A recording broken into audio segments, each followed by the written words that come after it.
이번 주 두 차례 탄핵 심판 추가 변론길이 예정된 가운데 민주당이 비상계엄 사태 당시 계엄군이 단전을 시도했다는 의혹을 제기했습니다. 네, 전국 상황 두 분과 짚어봅니다. 윤기찬 변호사, 설주환 변호사와 함께합니다. 어서 오세요. 먼저 이번 주에 변론길이 두 번 정도 남아 있습니다. 추가될지는 이제 향후를 좀 봐야 될 것 같은데 일단은 윤 대통령은 20일 목요일 날 형사재판이 같이 있기 때문에 이제 변론길 변경 신청을 했는데 현재는 아직까지 대답이 없거든요. 어떻게 좀 결론이 날 거라고 보십니까? 아무래도 20일 날은 그 형사재판 첫 준비 기일이죠. 예. 뭐 출석 의무는 없다고는 하지만은 지금 그러니까 피고인인 윤석열 대통령 입장에서는 지금 형사재판도 가장 신경 쓰이는 부분이거든요. 특히나 헌법재판소에서 이루어지고 있는 어떤 공방의 내용들이 어떤 그 헌법재판소에서의 파면 결정을 피하겠다라는 의도도 물론 있겠지만은 제가 봤을 때는 좀 더 큰 의도는 내란죄를 더 회피해 보자라는 것이거든요. 지금 그렇기 때문에 어떤 그 관련자들 김용현 전 국방부 장관이라든지 어떤 뭐 수방사령관 그다음에 특전사령관 뭐 이런 분들의 진술이 다소 달라지고 있다는 부분 아니면 어떤 분에 따라서는 완전히 달라지고 있다는 부분들이 있거든요. 이런 것들은 곧 수사기관에서 진술을 했던 내용들을 재판에서 증거로 동의하지 않는다는 거예요. 그러면 내란죄와 관련해가지고 이 부분을 좀 더 적극적으로 회피를 하겠다라는 의도를 가지고 있기 때문에 저는 아무래도 형사재판 첫 기이기 때문에 윤석열 대통령 측에서는 상당히 본인의 출석을 할 것이라고 생각을 하고 직접 의견 표명도 가능하리라고 보고요. 그렇기 때문에 아마 20일 날 잡혀있는 기일은 뭐 한 주 정도 미뤄서 25일 정도로 진행이 되지 않을까. 뭐 헌법재판소에서도 불과 5일 정도의 뭐 여유입니다. 그렇기 때문에 굳이 저는 형사재판과 겹치는데 이것을 강행할 필요가 있을까라는 생각이 좀 듭니다. 예. 헌재가 윤석열 대통령 측 요구를 받아서 조금 기일을 변경하면 최종 선고 기일도 밀리게 됐네요. 그렇죠. 되겠네요. 이거는 이제 변경을 해줘야 되는 게 맞아요. 일단 이게 보면 먼저 14일 날 지금 20일 지정이 됐거든요. 14일 날. 근데 3일 날하고 10일 날 각각 구속 취소 신문과 그다음에 변론 준비 기일 이게 잡혔어요. 그러니까 미리 잡혀 있는 거죠. 그러니까 원래 헌재에서는 그날 안 잡는 게 저는 원칙인 것 같고 이미 형사재판 등이 잡혀 있기 때문에 그다음에 그래도 괜찮냐라고 대리인 측에 대통령 측 심판 대리인 측에 물어보는 것이 원칙이에요. 그럼에도 불구하고 막 그 일 괜찮습니다라고 하면 그때 잡으면 되는 거고 심지어는 이제 공판기일 그날 변경해달라고 신청이 들어갔기 때문에 5일 그 딜레이 되는 거잖아요. 그래서 아마 연기를 해주실 것 같고 당사자의 출석 여부도 문제가 되지만 그 대리인단하고 형사재판 변호인단하고 상당히 겹쳐요. 그러니까 대리인단 경우에 21명이 들어가 있는데 그중에 13명이 형사재판 그 변호인단하고 똑같아요. 그러니까 주로 실무를 담당하고 움직이는 분들이 그분들이기 때문에 실제 지장이 있는 거죠. 따라서 두 기일이 겹친다고 하게 되면 헌법재판소에서 연기하는 게 맞고 먼저 형사재판 관련 기일이 정해졌기 때문에 그 부분 아마 헌법재판관분들께서도 얼른 결정을 해줘야 되는 이유가 뭐냐면 증인에 대한 또 소환 통지를 해야 되잖아요. 그러니까 그 심판 그 헌재 나오실 분들 세 분에 대해서 그 증인 신문기일 통지서를 보내야 되는데 얼른 변경을 해야 되는 게 아닌가 이렇게 생각합니다. 그 당시 20일 날은 형사재판도 형사재판이지만 그 구속 취소 신문도 같이 열릴 예정이지 않습니까? 이건 좀 어떻게 좀 절차가 이루어질까요? 구속 취소 사유에 해당하느냐 여부인데 당초에도 뭐 구속 취소 신청을 했을 때도 상당히 논란이 됐던 부분이 왜 보석 신청을 하지 않고 구속 취소 신청을 하느냐라는 것이었거든요. 그렇다고 한다면 이 공소 제기 때부터 이 부분은 상당히 논점이 됐던 부분입니다. 구속 기간이 지났음에도 불구하고 어떤 영장 기소가 된 것이냐. 그러면 이 부분과 관련해서 어떤 그 불구속 기소가 됐어야 되는데 계속 구속영장의 효력 자체가 없어지는 거 아니냐라는 윤석열 대통령 측의 주장이 있었기 때문에 아마 이걸 가지고 어떤 그냥 단순히 보석이라는 것은 내가 죄를 인정하는 상황에서 어떤 자기 죄를 자백을 하고 아니면 증거인멸이라든지 도주 우려가 없다는 것을 입증했을 때 이게 인정되는 것이거든요. 근데 구속 취소라는 것은 그거는 반대로 이 공소 제기가 나의 구속 영장 자체가 잘못됐다라는 것을 지금 주장을 하는 것이거든요. 그렇다고 한다면 대통령 측에서는 오히려 더 하이리스크입니다. 오히려 이 확률은 더 적어요. 보석보다도. 그렇지만은 이거에 대해서 만약에 어떤 그 구속 영장의 효력과 관련해 가지고 그 시점 있잖아요. 시점이 굉장히 이번에 한번 저는 다뤄질 거라고 봅니다. 법원을 통해서 이제까지는 법원을 통해서 이 구속 영장에 대한 시점이 다뤄진 적이 없었어요. 그렇기 때문에 이것과 관련해 가지고도 당시에 논란이 있었던 것이고요. 그렇기 때문에 저는 이번 사건에서 이 부분도 다뤄지겠지만은 그 시점을 제외하고는 시점에 대한 논쟁을 제외하고 어떤 구속 취소의 사유가 있냐. 그런데 제가 봤을 때는 증거 인멸의 우려가 굉장히 크다고 봅니다. 왜? 우리가 헌법재판소에서 윤석열 대통령과 그다음 윤석열 증인들 사이에서의 어떤 증언들을 봤지만은 수사기관에서 진술을 했던 것들을 전부 다 지금 뒤엎고 있는 상황이거든요. 그렇다고 한다면 이러한 부분에 대해서 어떤 그 법원 입장에 봤을 때는 그러면 지금 윤석열 대통령 측의 변호인이라든지 아니면 변호인을 또 통해서 지금의 다른 피고인들과 어떤 협의를 하고 있는 것은 아닌가, 마쿠에서 법정외에서. 그렇게 한다면 증거인멸의 우려가 충분하다고 본다고 한다면 저는 아까 말씀드렸다시피 구속영장의 시간적 효력과 관련한 쟁점을 제외하고는 구속 취소 사유는 없다고 봅니다. 예, 그 법원이 만약에 이 구속 취소해달라는 요청을 받아들이게 된다면 윤석열 대통령은 그러면 이후에 바로 불구속 상태로 재판받는 겁니까? 네, 구속 취소가 되는 거고요. 실제로 이제 구속 취소는 의미가 다소 있는 것이 보석 청구는 말씀 주신 대로 구속 당시에는 이제 구속을 할 사유가 있었는데 이후에 없어졌다 또는 그걸 제한하겠다 이런 취지의 재판일 수가 있어서 구속 취소의 경우에는 구속 당시에 이미 구속 사유가 없었다고 보는 거예요. 예를 들면 기소 자체가 문제가 있거나, 그러니까 저희가 늘 얘기하지만 체포적 부심에서 16일 날 신청을 해서 17일 날 기록이 반환됐어요. 그 기간을 둘 다 빼야 된다는 의미인 거고, 그 다음에 17일부터 19일까지 또 영장실질 기록이 가 있단 말이죠, 법원에. 그 기간도 빼야 된다는 건데 이 기간 빼는 관련해서는 여러 가지 법적의 다툼이 있습니다. 제가 저번에도 말씀드렸지만 실제로 이게 43시간이기 때문에 하루만 빼야 된다는 대통령적 주장보다는 초일 산입이라는 그 영장, 그러니까 구속기한 산정에 있어서 초일을 산입해야 된다는 규정이 있단 말이죠. 그러니까 초일을 산입하면 16일 날 보낸 그날도 영영시가 아니면 이건 구속 날짜로 쳐야 되는 거예요. 17일 온 날짜도 만약에 영영시가 아니면 이것도 구속 날짜로 쳐야 되는 거죠. 빼면 안 되는 거죠. 그다음에 영장 실질 관련해서 17일 날 한 날짜도 영영시가 아니면 이것도 빼야 되는 거죠. 그러면 하루 빼는 거죠. 18일 날 하루 빼고 19일 날도 이 구속에 포함시켜야 되는 거기 때문에 결국 하루를 빼야 된다. 엄격히 말하면. 자, 이런 의견들도 있기 때문에 일단 구속 기소 자체가 문제가 있는 거고, 두 번째는 영장 발부 판사께서 15장과 14장과 했잖아요. 피고인은 구속 증거를 인멸할 염려가 있다. 예. 그럼 증거를 인멸할 염려가 없었으면 그럼 구속 취소돼야 되는 것이죠. 거기에 대한 또 공방도 있을 것 같고.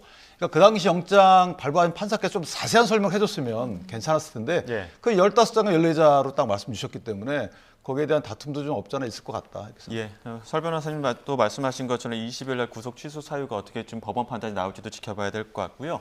이 부분도 짚어보겠습니다. 지금 민주당이 비상계엄 당시 국회에 진입했던 계엄군이 국회 본관의 전기를 끊는 모습이 담긴 CCTV 영상을 공개했습니다. 영상 보면서 설명을 드리겠습니다.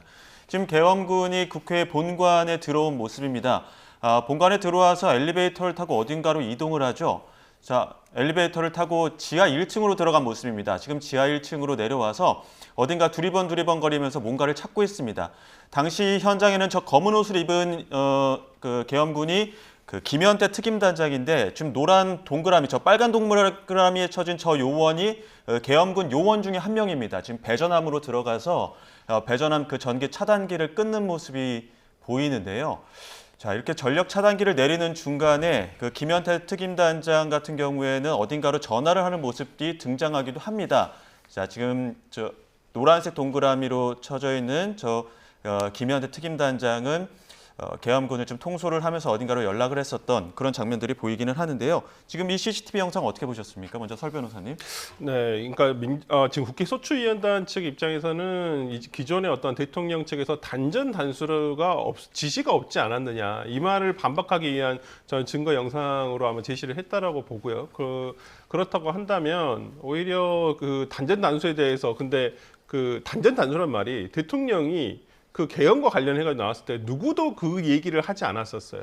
예. 먼저 묻지도 않았습니다. 질문도 없었어요. 그렇지만은 여기에 대해서 대통령이 먼저 단전 단수를 지시한 적이 없다라고 얘기를 하고 있고, 지난 헌법재판소에서의 증언 과정에서 곽정수 특전사령관이 어떤 대통령이나 김용희 국방부 장관의 지시사항은 아니었다라고 얘기는 하고 있습니다만은, 그러면 대통령이 당시에 얘기했던 경고형 계엄인데 그리고 질서 유지 차원에 들어간 것인데 왜 단전을 유도했는지, 그다음에 단전을 했다고 한다면 예를 들어서 지하 1층만 됐으니 망정이지, 본회의가 열리는 본관에 만약에 단전이 됐다고 한다면 그 어두운 곳에서 어떻게 질서 유지를 가능하죠? 그러니까 대통령의 주장이 좀 맞지 않는 부분이 있고 당시에 어떤 곽정수 특정사령관의 어떤 단순한 지시, 현장을 어떻게 통제해 보겠다는 지시가 그 통제를 하겠다는 것이 과연 질서 유지만을 위한 것이었나, 아니면 국회의 비상계엄 해제에 대한 어떤 이러한 의결을 막기 위한 것이었나, 이런 부분 등은 아마 헌법재판소라든지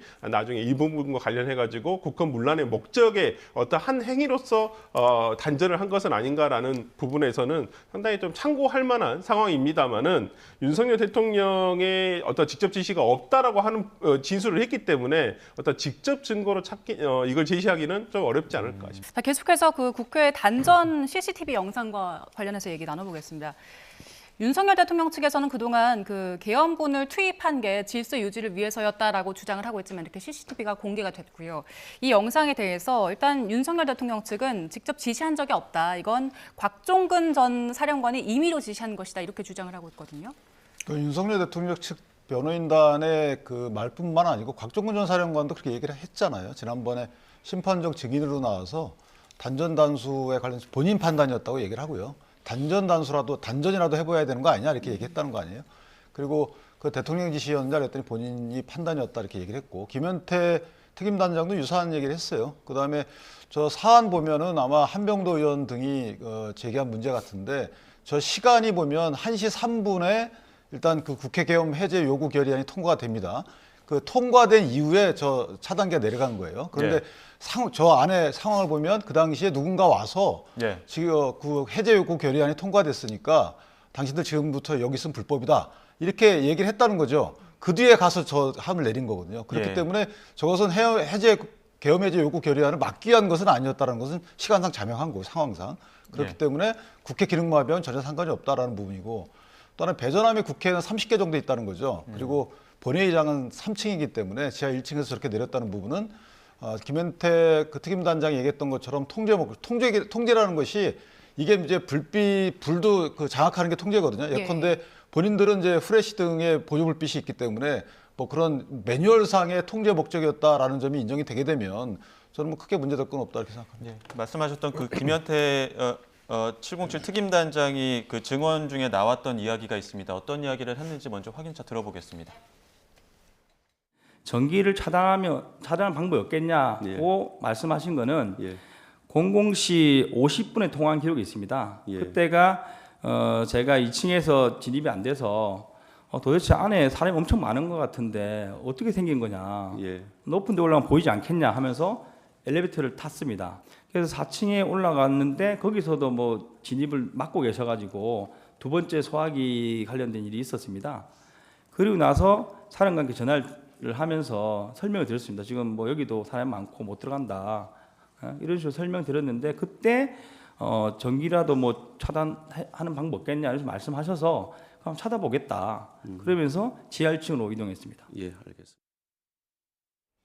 지금 이 이야기와 영상을 비교해 보면 시점이 비슷하긴 합니다. 이제 00시 50분에 전화 통화를 했고 4층으로 이동했다가 막히니까 지하 1층으로 내려가서 전력 차단을 위해서 앞서 보여드렸던 그 영상대로 계엄군 일부 요원이 배전함에서 차단기를 내렸고, 또 김현태 단장은 뒤로 돌아서서 어딘가로 전화하는 모습, 이렇게 보였습니다. 그래서 이제 대통령 측에서는 이제 곽종근 전 특전사령관의 임의 지시다 이렇게 해명을 하고 있는 거거든요. 여기에 대해서 어떻게 판단하십니까? 그러니까 윤 대통령 측에서는 이게 이 증거 영상이 뭐 무조건 불리한 영상이다 이렇게 보기는 좀 힘들 것 같아요. 이게 뭐 당시에 지금 두 분의 어떤 진술이 나오고 있습니다만은 곽종근 특전 사령관의 그냥 단독 지시였거든요. 그러니까 근데 이 부분을 이렇게 저는 해석을 해야 한다고 봅니다. 이거 단순히 어떤 지시를 누가 개별적으로 했냐 안 했냐 이 부분이 중요한 게 아니라, 왜 그러면 방법을 찾아보겠다고 했는데 전기라도 끊을 수 있는 방법을 찾았다는 것이거든요. 왜 그랬을까요? 그러니까 왜 이 자체가 국회에 병력이 투입이 됐었을 때 무슨 목적으로 했었을 것이냐. 국회의원들을 맡고 그다음에 당시에 지금 제가 말씀드린 것은 검찰 수사기관에서의 진술을 바탕으로 하는 것입니다만은 당시에 대통령이 어떤 의원들을 끌어내라고 지시를 했다든지 아니면 어떤 계엄이 해제되게 요구에 필요한 인원이 의원들 150명이라는 숫자 이런 숫자들이 당시에 나왔다는 것이거든요. 그렇다고 한다면 이런 것들을 방해하기 위한 목적이 아니었겠느냐. 그 실행의 커다란 그 하나의 그 목적을 위해서 하나의 그 방법으로서 지금 단전을 그러니까 차단을 한 것이지 전기를 차단한 것이기 때문에 저는 뭐 이분과 관련해 가지고 뭐 누구의 지시가 있었냐 없었냐 저는 이렇게 이 하나의 진술만 가지고 너무 디테일하게 따질 것은 아니라고 보고요. 예. 특히나 뭐 이 부분은 특히나 형사재판에서는 상당히 좀 중요할 수도 있다고 봅니다. 내란죄와 관련해서는. 근데 헌법재판소에서 이루어지고 있는 대통령의 파면과 관련한 어떤 그 탄핵 재판에서는 이 부분 이런 구체적인 디테일한 부분이 큰 요소는 아니다. 그러니까 지금까지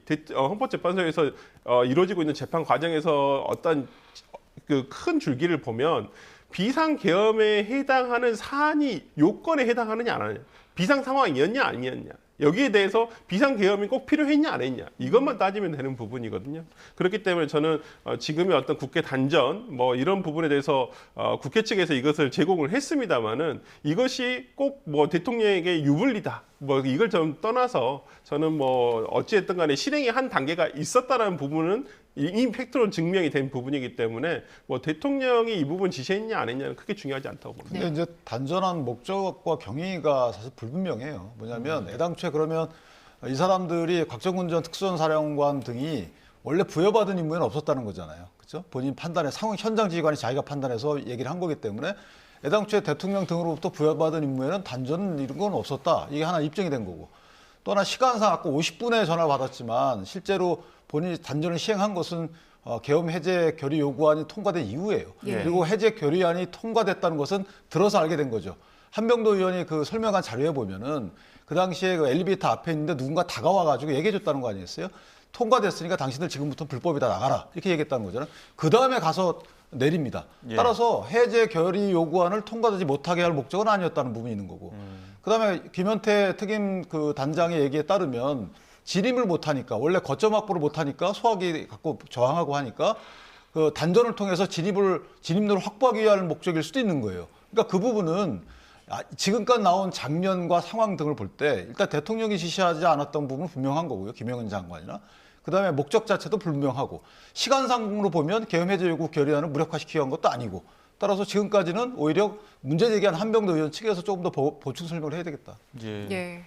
그 앞서도 언급을 했었지만 민주당은 윤석열 대통령이 국회 병력 투입은 질서 유지를 위한 차원이었다라고 언급했던 게 거짓으로 드러났다고 주장을 했는데요. 먼저 윤석열 대통령이 어떤 얘기를 했는지 들어보겠습니다. 이 소추위원단과 민주당에서 만들어낸 내란 프레임으로 만들어낸 체포, 누구를 끌어내는 일, 그런 일이 전혀 일어나지 않았고 국민들에게 어떤 군인들이 어떤 억압이나 공격을 가한 사실이 전혀 없고 오히려 계엄 상황에서 경비와 질서 유지를 하러 간 군인들이 오히려 시민들한테 폭행을 당하는 그런 상황이었다는 그런 말씀을 드리고 네, 이 영상이 아직 그 심판이나 재판에는 증거로 쓰이진 않고 있는데 앞으로 탄핵 심판에 영향을 미칠 수 있을까요? 뭐 국회 측이 증거로 채택할 가능성 어떻게 보세요? 저 증거로 채택돼 있을 수도 있죠. 왜냐하면 아직 증거 기록에 검찰의 증거 기록은 일단 헌재로 왔어요. 와가지고 증거로 채택이 돼 있는 상태고 저게 그 장면 자체가 증거로 제출돼 있거나 채택돼 있는지는 아직 저희는 알지 못합니다. 예. 다만 한병도 의원 등이 이제 저 부분을 공개한 거잖아요. 그 공개한 그 부분을 본인들이 그 탄핵 심판 증거 목록에서 찾아낸 것인지 아니면 국회 측 CCTV를 본인들이 다 검토한 뒤에 찾아낸 것이 아무도 몰라요, 그거는. 다만 이제 대통령 측에 저렇게 얘기한 이유는 그동안의 심판정에서 증언 내용을 토대로 한 주장이죠. 예를 들면 김현태 특임단장도 그런 지시를 받은 바 없다고 얘기했고요. 곽종근 전 사령관 얘기는 약간 다릅니다. 그리고 또 이진우 수방사령관도 그런 지시한 적이 없다래요. 물론 조성현 경비단장은 다른 말을 하고 있습니다. 그런데 조성현 경비단장은 외곽에 있던 사람이 다리 쪽에 대기하고 있던 사람이고 같은 그 수방사 예하 부대에 이미 국회 경내에 들어와 있는 부대가 따로 있어요. 그러면 상식적으로 국회 경내에 들어와 있는 부대에게 이진우 수방사령관이 명령을 내리지 다리에 대기하고 있던 사람에게 그런 명령 내릴까? 근데 명령 내리는데 곧바로 또 취소가 되죠. 명령 하달이. 그러니까 이런 정황들을 곱해보면 어느 분 말이 맞는지는 아직 모르겠어요. 좀 더 많은 재판 기록을 갖고 있는 헌재가 좀 더 판단하겠지만 아직까지는 이렇게 일면만 저희가 봐서는 어느 쪽 말이 맞다고 단정하기 어렵다. 왜? 뭐 논리적으로 상황상 모순되기 때문에 그래요. 예, 탄핵 심판과 별개로 여러 쟁점들이 지금 장 외에서 나오는 부분들이 있습니다.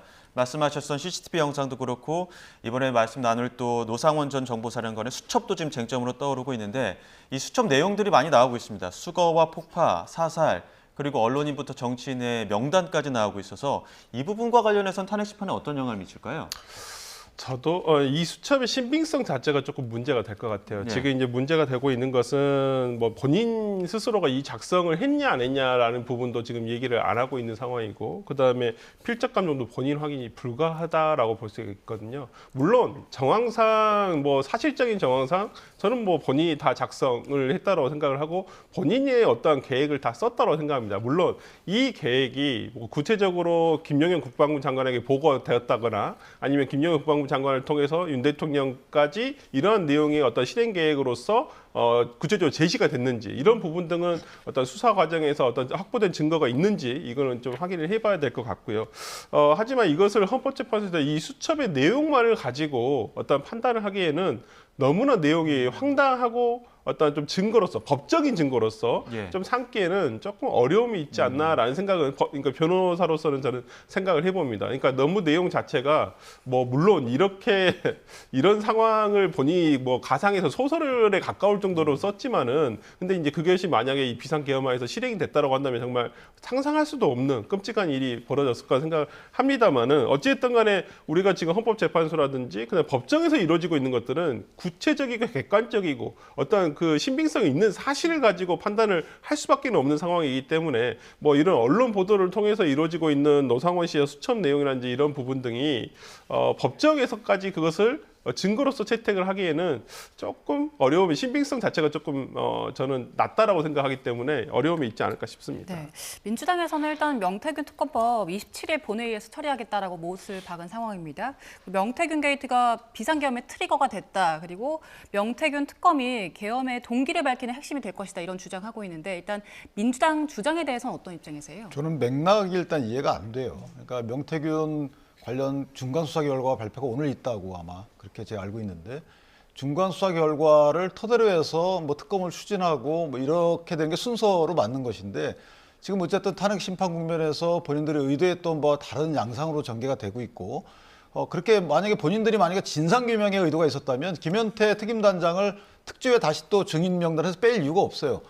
그러니까 심판에서 본인들한테 불리한 증언을 했다고 해서 애당초 여야 합의로 다 채택됐던 136명의 증인 중에 김현태 특임단장 등을 또 빼버렸잖아요. 그러니까 입맛에 맞는 그 어떤 이 사실관계를 본인들이 만들어서 국민들께 제시하고자 하는 것이고 그 일환으로 명태균 특검법을 추진하고 있다 이렇게 분이 볼 수가 없는 거죠. 왜냐하면 명태균 특검법이라는 이름이 붙지만 사실은 공천 단계, 여론조사 단계, 국민의힘의 각종 선거 과정에 있었던 얘기들입니다. 대선, 지선, 보선 또는 국회의원 선거. 그럼 국민의힘 관련돼서 수사가 확대될 수밖에 없죠. 그다음에 명태균 특검법 관련해서 현대 여당보다 야당이 훨씬 많은 국회의원 수를 갖고 있는 입장에서 보면 특검 조항이나 아니면 특검 그 선정 과정이나 이런 데 있어서 민주당이 주도적인 역할을 할 수밖에 없는 거죠. 그럼 민주당이 수사를 한다는 거잖아요. 선거를 앞두고 민주당이 국내심 등을 수사한다는 거기 때문에 이런 법을 만들면 안 되는 거죠. 이럴 때일수록 오히려 더 정치적인 뭐 중립성이 보장되는 직업 공무원이 하고 있는 검찰이 수사를 하도록 내버려 둬야지 왜 선거라는 이런 국면에서 선거의 당사자들인 한 당사자가 다른 당사자를 수사하는 이런 법을 만듭니까?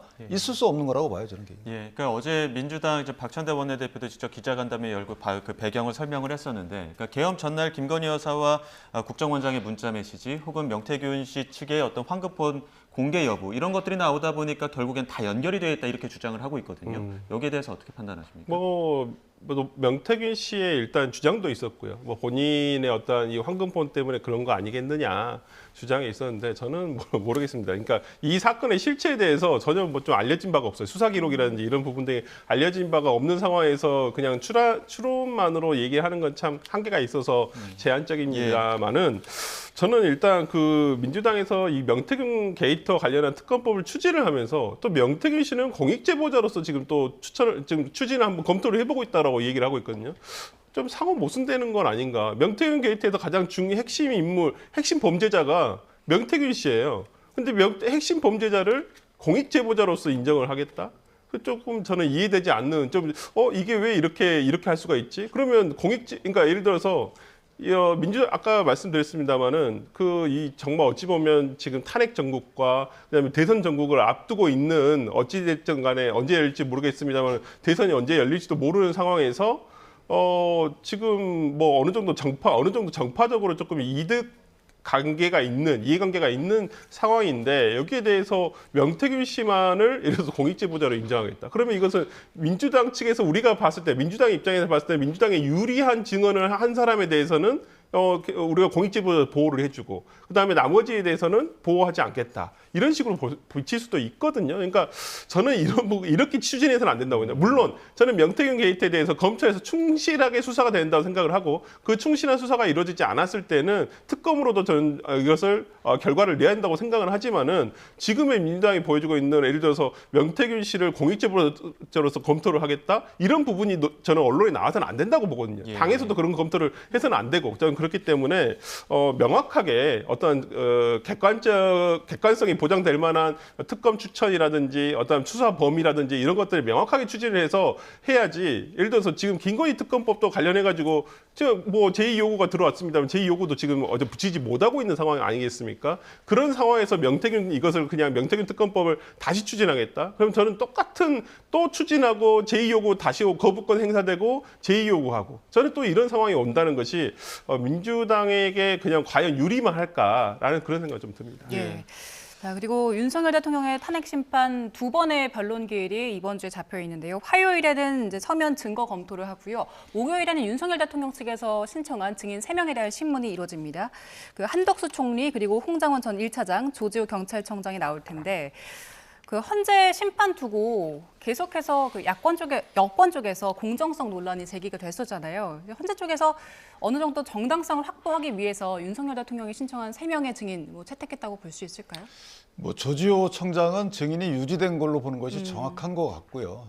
철회된 적이 없기 때문에 이제 홍장원, 한덕수 같은 경우에 특히 한덕수 총리 같은 경우에는 원래는 기각했었잖아요. 필요 없다라고 기각을 했다가 네. 불과 이제 며칠 만에 다시 필요 있게 된 이유가 뭔지는 잘 모르겠어요. 예를 들면 신청인 측에서 보통은 입증 취지를 변경하거나 보강하거나 이런 경우에는 증인 채택이 다시 논의되는 경우가 있는데 그런 바가 없이 동일한 상황에서 언제는 필요 없고 또 다시 필요 있어진 이유가 뭔지에 대해서 오히려 이런 부분들이 원래 그런 필요 있었는데 신속한 심리를 위해서 또는 언제 끝낼 시간을 정해놓고 시한부 재판을 진행하면서 그때 끝내려고 했던 거 아닌가 이런 오해를 받는 거죠.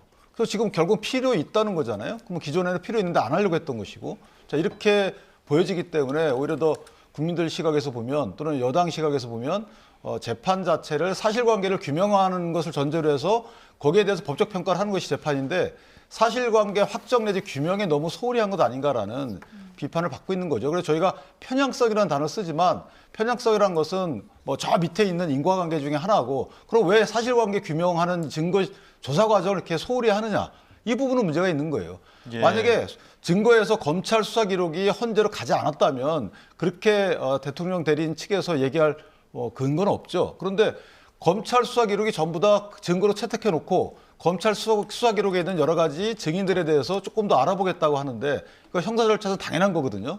그런데 형사 절차를 준용하는 헌법 재판 절차에서는 그걸 안 하는 이유가 뭔지에 대해서 설득력 있는 설명을 내놓지 않고 있다. 그리고 예. 증인 신청에 대해서 기각할 때도요. 보통은 이러한 이유로 필요 없다고 봅니다. 이렇게 얘기를 해요. 근데 그냥 필요 없다거든요. 이렇게 재판하는 경우는 상당히 드물다는 거예요. 예. 그 사이에 또 이상민 전 장관이나 조태현 국정원장 등도 이 국무회의와 관련해 갖고 진술이 좀 엇갈리는 부분이 있기 때문에 이런 부분을 좀 확인하는 차원일까요?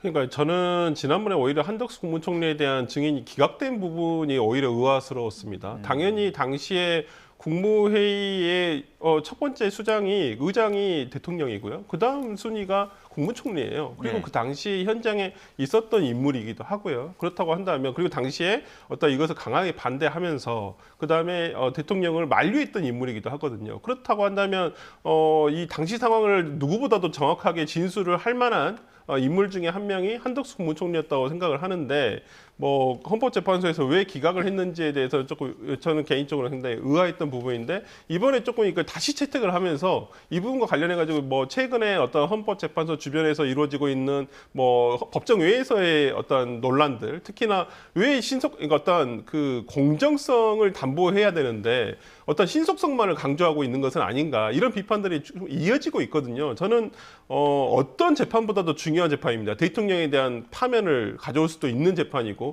또 단심제입니다. 이번 헌법재판소에서 만약 결정이 나버린다고 한다면 어디에 불복을 할 수 있는 기관 자체가 없어요. 그렇다고 한다면 헌법재판소는 그 어떤 재판보다도 가장 신중하게 이것을 임해야 될 것이고 공정하게 임해야 된다고 저는 생각합니다. 물론 저는 결론에 있어서는 저 개인적인 생각은 뭐 파면이 된다에 저는 당연히 생각을 해요.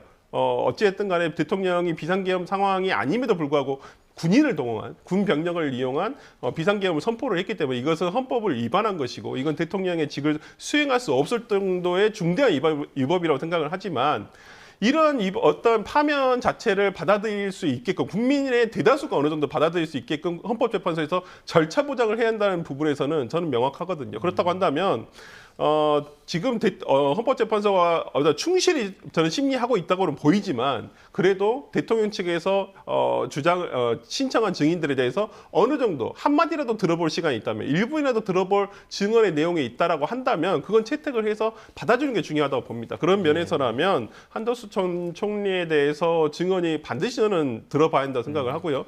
아까 윤기찬 변호사님께서 말씀해 주셨듯이 헌법재판소가 이런 절차를 진행함에 있어서 그냥 결론만을 얘기할 게 아니라 왜 그렇게 했는지에 대해서도 저는 좀 얘기를 해줬으면 좋겠고 그다음에 재판관 평의 결과에 대해서도 그 과정을 다 얘기를 할 수는 없겠지만은 평의의 결과에 대해서 이러이러한 내부적인 논의가 있었고 그 논의에 따라서 우리는 이렇게 결정을 했습니다라고 해서 대통령 변호인단에서도 더 이상 절차라든지 아니면 헌법재판소의 재판관들의 어떤 절차 진행과 재판 진행과 관련해 가지고 더 이상 불평불만을 할 수 없도록 만드는 것이 오히려 헌법재판소가 나중에 결론을 내음에 있어서도 이 결론의 정당성을 확보함에 있어서도 상당히 중요한 게 아닌가 싶습니다. 네, 그 비상계엄 전에 열렸던 국무회의 관련해서 한덕수 총리는 국무회의라고 보기보다는 간담회 정도였다라고 수사기관에 진술을 했잖아요. 그런데 윤석열 대통령 측에서는 사실 이제 국무회의 절차적인 요건이 충분했다라고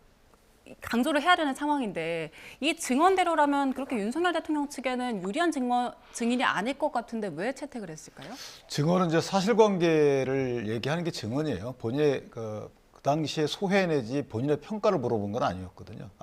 그렇다면 그 한 총리를 대상으로 해서 어떤 일들이 있었는지에 대해서 물어보면 되는 겁니다. 그리고 그 일들에 대해서 증언을 하게 되면 그런 증언을 토대로 해서 이 국무회의가 있었는지 여부에 대한 판단 자료를 쓰는 거예요. 그 판단은 헌재 재판관들이 하는 겁니다. 그런데 한덕수 총리 등은 이건 간담회 정도였고 정식 국무회의가 아니었다고 본인이 생각하는 거고요. 그런데 그 생각하는 그 사실관계들이 있잖아요. 이 사실관계를 끌어내는 것이 증언이기 때문에 저는 증언이 필요하다고 보고 또 하나는 총리는 당시 어쨌든 대통령을 도와서 국정을 통할하는 사람이기 때문에 국정 통할 과정에서 어느 정도 민주당의 국회 독주에 의해서 지장을 받았는지에 대해서 물어봐야 될 부분이 있고요. 조지호 총독도 마찬가지입니다. 건강이 안 좋으시지만 어쨌든 서면 나중에 여기서 만약에 못 나오시게 되면 서면 증인 진술이라도 그러니까 서면 증언이죠. 서면 증언. 그런 거라도 해서 그 당시에 김목식 전 청장과 엇갈리는 부분이 없잖아 있단 말이죠. 이런 부분 관련해서 사실 규명이 돼야지만 그 규명을 전제해서 헌법 재판관들이 판단할 수 있는 거기 때문에 그런 의미에서는 좀 필요한 증인들이 아닌가라는 생각입니다. 가장 주목받는 게 이제 홍장원 전 차장입니다. 특히나 지난주에 조태용 국정원장 증인 출석했을 때도 홍장원 전 차장과 관련된 이야기가 대다수를 이뤘거든요. 이번 증인 신문에서 어떤 쟁점들을 짚어볼까요? 그러니까 지난번 1차 신문 과정에서 이 메모에 대해서 작성 경위, 그다음에 이 메모의 신빙성에 대해서 굉장히 서로 주장 공방이 와갔었는데 그 뒤에 이 홍장원 1차장이 언론에 인터뷰를 한 사실이 있습니다. 예. 그럼 그 과정에서 원본이 4개가 있다는 것을 본인이 직접 밝혔고 그 중에 하나를 본인이 들고 와서 공개도 했었어요. 그렇다고 한다면 본인이 이번 과정에서는 지금 홍장원 1차장의 입장에서는 본인의 그 메모의 신빙성에 대해서 의심하지 않고 있다. 그리고 본인이 이해했다는 부분에 대해서 대통령 측에서 주장을 하는, 예를 들어서 뭐 술이 만취했다라고 주장을 한다거나 아니면 당시에 이것이 이설을 하는 과정에서, 그러니까 본인의 보좌관을 통해서 다시 정리하는 과정에서 어떤 정확하지 않은 명단 작성이라든지 이런 게 있을 수 있다라는 부분에 대해서 본인이 아마 밝힐 것이라고 생각을 하고요. 그 다음에 당시에 장소적 특정, 뭐 이 국정원 앞에 국정원장의 관사와 국정원 사무실, 본인 사무실 간의 그 사이에서 왔다 갔다 하면서 어떤 진술, 뭐 전화 통화를 했다라든지 이런 부분에 대해서 저는 뭐 홍장원 차장 입장에서 지금 CCTV를 정말 시간 단위로 한번 공개를 해보자라고 얘기를 하고 있기 때문에 저는 이 메모의 신빙성도 상당히 중요한 부분이라고 보고, 그다음에 이번 헌법재판소에서 이런 부분이 가능하다면, 기술적으로 가능하다면 CCTV 공개도 하는 것이 맞다라고 봅니다. 예. 예. 자, 그리고 3차 변론기부터 그 헌법재판소에 윤석열 대통령이 직접 출석을 했거든요. 그동안에는 그 심판이 진행될수록 발언 시간도 늘었고 또 발언 더 적극적으로 반박을 해왔습니다. 예. 앞으로 이제 9차, 10차 변론기일이 아직까지 예정된 바로는 마지막이 될 수 있는데 윤석열 대통령은 이 두 번의 변론기일에 어떤 전략으로 임할까요? 일단 이제 9차 변론기 심판기일은 사실은 그건 서면 증거 조사이기 때문에 특별히 이제 본인이 종합적인 얘기를 할 시간이 주어진다면 몰라도 서면 증거 조사는 요지를 고지하거나 낭독식으로 하는 거거든요. 그래서 아마 대통령이 나설 일은 크게 없을 것 같고, 마지막 이제 그 한덕수 총리에 대해서는 조금 몇 가지 질문을 하시겠죠. 그런데 평가적 질문을 하는 것은 바람직해 보이지 않아요. 평가적 질문과 같고 공무원 하는 건 바람직해 보이지 않고, 사실관계에 대해서 본인의 경험한 내용만 물어보는 식의 이제 보충 질문이죠, 일종의. 뭐 심판관들이 하는 게, 재판관들이 하는 게 보충 질문이지만 대리인단과 피청구인 사이에서 보면 대리인단이 주로 하고 피청구인은 보충 질문을 하는데, 다만 이제 저는 그 재판관들께서 특히 재판장의 재판 진행 관련해서 피청구인 당사자가 질문을 못하게 하는 부분은 조금 납득하기는 어려워요. 왜냐하면 본인이 경험한 사람인데, 경험한 사람이 쪽지를 적어주고 쪽지에 기초해서 대리인이 물어보는 거하고 경험한 사람 본인이 직접 물어보는 거하고 뉘앙스가 다르거든요. 그럼 오히려 그것이 재판관 입장에서 보면 그 질문과 답변을 토대로 해서 본인 심리가 더 굳어질 수 있는 거거든요. 이것은 피청구인 입장에서 보면 유리할 수도 있고 불리할 수도 있는 거기 때문에, 다만 실제 사실관계와 그 당시 상황에 대해서는 보다 더 정밀하게 판단할 수 있는 상황이 되는 거라서 그것을 막는 거는 조금 납득하기 어려워요. 왜냐하면 지금 직무가 정지된 상황이고 이렇게 다 보고 있는 상황에서 중계가 되고 있는 상황인데, 그때 압박을 느낀다고 생각한다? 그럼 그 피청구인이 거의 자리에 있어서도 안 되는 거죠. 예. 그런 식의 소송지휘권 행사는 조금 납득은 아직 안 된다. 예, 말씀하시는 중에 지금 명태균 씨 관련된 속보가 들어와서 속보 한 가지 전해드리겠습니다. 앞서 윤 변호사님 오늘 중간 수사 결과 발표할 것이라고도 말씀해 주셨는데, 창원지검이 명태균 씨 의혹과 관련해서 중간 수사 결과를 발표했습니다. 김영선 전 의원과 명태균 씨 등이 창원 산단 그 개발과 관련해서 개입했다는 의혹이 있죠. 그 의혹과 관련해서는 추가 기소를 했다는 소식이 들어왔고요. 또 강혜경 씨와 관련해서는 사기, 정치자금법 위반 혐의로 불구속 기소를 하고, 또 공천 개입 의혹 관련 황금폰이라고 불리는 명태균 씨의 휴대전화는 아직도 정밀 분석 중이라고 합니다. 그리고 창원지검에서는 이제 공천 개입 의혹 사건 등과 관련해서 서울중앙지검으로 이송하겠다, 이렇게 지금 중간 수사 결과를 발표를 했습니다. 중간 수사 결과 발표를 보게 되면 특별한 내용들은 없겠지만 창원 산단 의혹에 대한 추가 기소 부분, 그리고 휴대전화 정밀 분석하고 있다라는 부분, 이 부분과 관련해서는 조금 더 수사할 여지가 있다, 이렇게 좀 판단하는 것 같은데 어떻게 보십니까? 일단은 폰에 대해서는 이제 분석 중에 있다라고 하는 거 수사를 하고 있다는 거고요. 예. 다만 이제 폰 내용 중에 만약에 이 공천 개입 등과 관련된 것들이 있으면 당연히 그것은 이제 중앙으로 보내서 그 수사를 이어가겠다는 부분이고, 산단 부분은 어떤 혐의로 기소를 했는지 모르겠는데, 추가 기소를 했는지 모르겠는데, 어쨌든 산단 선정 과정에서 미리 알았다는 거기 때문에 예. 아마 공무상 비밀 누설 정도가 되지 않을까 싶고, 다만 이제 17개 산단 신청 중에서 15개가 된 거거든요. 예. 그리고 그 당시에는 국회의원들 분들께서 현수막을 미리 다신 분들도 많아요. 그래서 저 부분이 과연 공무상 비밀 누설의 대상이 될지는 이제 심한 다툼이 있을 것 같고 예. 김영선 의원이 같이 기소됐다는 부분은 김영선 의원 당시에 국회의원이었잖아요. 그러니까 국회의원을 통해서 본인이 들었다는 거 일단 보여줘요. 명태균 씨가 제3자를 통해서 들었다기보다는 그거는 사실과 공소장을 보면 봐야 알 수 있을 것 같고 나머지 강혜경 씨의 정자법 위반 등은 애당초에 선관위에서 고발한 그 내용이거든요. 이게 원래 본류입니다. 예, 예. 그래서 그 부분도 뭐 기소됐다고 하는 거 보니까 나중에 이제 정치권을 통해서 공소장 등이 아마 유출이라기보다 이제 알려지겠죠. 예. 자세한 내용 그걸 보면 알 수 있을 것 같습니다. 예. 그리고 이 공천계 의혹과 관련한 그 명태균 씨의 황금폰 관련해서 정밀 분석 들어갔다는 소식도 들어갔는데 앞으로 그 황금폰이 정치권에 가져올 파장은 어떻게 예상하세요? 뭐 그 안에서의 윤석열 대통령 또는 김건희 여사가 어떤 공천과 관련해서 직접적인 개입 여부가 있었는지 이런 부분들이 밝혀질 것이라 생각을 하고 기존에 어떤 그 음성들이 공개가 됐었습니다만은 이제 그것은 직접적인 녹음은 아니고 그 얘기를 누군가 들려줬을 때 그런 것을 녹음을 옆에 사람이 한 거에 대한 것이기 때문에 아무래도 법적인 그 증거로서가 조금은 저는 신빙성이 떨어지거든요. 실제적으로 그거에 대해서 상당히 다툼이 있을 수가 있어요. 그렇기 때문에 오히려 이 명태균 씨 폰에 직접적인 녹음이 돼 있다고 한다면 그건 이제 직접 증거로서 상당히 신빙성이 있다라고 보고 이것을 중앙지검으로 이송했다는 부분은 상당히 조금 이례적인 것 같습니다. 예. 근데 이 부분이 상당히 중요하다고 보는 게 오히려 창원지검에서 기존의 어떤 그 뭐 정치권에서도 상당히 이 수사 결과에 대한 신빙성이 낮았거든요. 이거 왜 이거 창원지검에서 하냐? 오히려 중앙지검으로 와서 오히려 특수부라든지 오히려 저는 어떤 특수본부가 새로 꾸려진게 된다면 만약에 이제 정권 이후가 아마 저는 이제 언제가 될지는 모르겠습니다만은 뭐 이 탄핵과 그 다음에 조기 대선 그 결과 이후에 아마 이 수사에 대한 결과가 나오지 않을까라는 생각이 들어서 그때 나오는 결과는 지금의 기소됐던 어떤 범죄들보다는 더 중한 벌이 나오지 않을까 싶습니다. 네, 중간 수사 결과 발표이기 때문에 혹시 수사 결과 발표 내용이 조금 더 추가가 되면 그 부분도 자세히 전해드리도록 하고요. 또 현재 변론기일 변경 신청 오늘 또 평이 또 있기 때문에 관련 소식이 또 들어오면 다시 한번 자세히 전해드리겠습니다. 지금까지 윤기찬 변호사, 설주환 변호사와 함께했습니다. 고맙습니다.